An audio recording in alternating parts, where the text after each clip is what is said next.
This episode of The Young Turks is brought to you by WestHost, offering premium web hosting since 1998.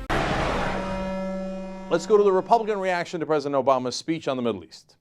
Well, they did not like the talk of the 1967 border, even though everybody else in the world agrees to it. They did not like the talk of ending the permanent occupation. Again, I don't, what is the alternative? To keep the permanent occupation? But apparently the Republicans think so. Now, I get a load of all of these reactions.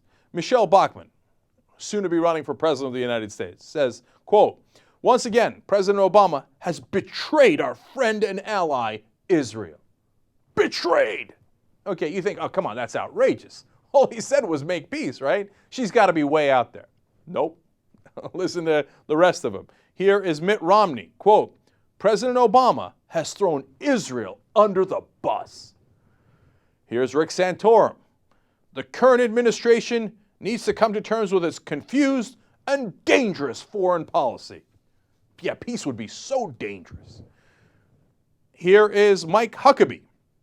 "President Obama has betrayed Israel and made a grievous mistake by suggesting borders of Israel go back to pre-1967 borders. This is an outrage to peace, sovereignty of Israel, and a stable Middle East." It's an outrage to suggest that what the entire world has basically agreed on is what we should do.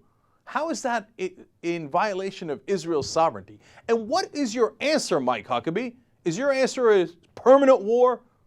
We're never going to get peace? Or what do you want the Palestinians to do? Say, okay, no, of course, Israel can get whatever they want. We'll give you Jerusalem. We'll give you half the West Bank. I bet if they did that, Netanyahu would still say no. Okay? And Huckabee would say, of course, Israel should have everything it wants. No, but the thing is, these guys, these social conservatives, don't even care about Israel. They don't even care about the right-wing Israeli government getting whatever they want. They don't want peace. People like Mike Huckabee want war because they think that will bring on Armageddon and Jesus Christ will return because they're lunatics, okay? We're having a conversation with these guys. These guys are running for president. And it's not just the guys running for president. Here is Eric Cantor, majority leader for the Republicans in the House. "The president's habit of drawing a moral equivalence between the actions of the Palestinians and the Israelis while assessing blame for the conflict is in and of itself harmful to the prospect for peace." How dare you treat them equally? Don't you know the Palestinians are scum? Obviously, we should put Israel on a pedestal and crush the Palestinians. Moral equivalency, how dare you? Now, of course, he'll say, no, the Palestinians are no good terrorists because they've killed Israelis. Well, how about the thousands of Palestinians killed by the Israelis? Oh, well, that's a democratic government. That's just, protecting itself by dropping bombs in the middle of cities. No, you can't have moral equivalence. The Israelis killed 100 times as many people as the Palestinians did? Nope, still no moral equivalence. They're much better than the Palestinians. These people don't want peace. Okay, if you care about peace, you care about the Palestinians, you care about the Israelis, you want them both to have good, independent states that live in peace. That is not what the Republicans want.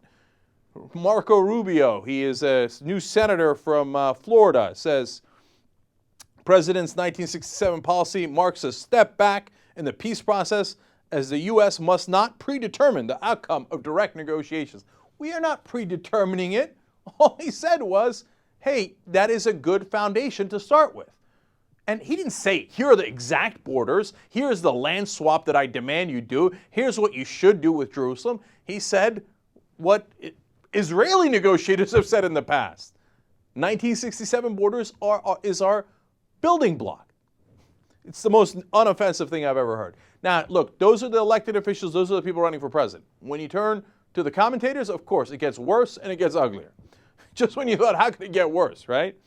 Quinn Hillier writes for the American Spectator. He says, Obama is now ready to advocate the next step of his plan to wipe Israel off the face of the earth. What are you going to do with guys like this? What are you going to do with them? That guy said, I want Israel to live in peace. And he says, he wants to wipe them off the map. He said, if you believe in the 1967 borders, Israel gets to be Israel, as it currently is, without the occupation. How's that wiping them off the map?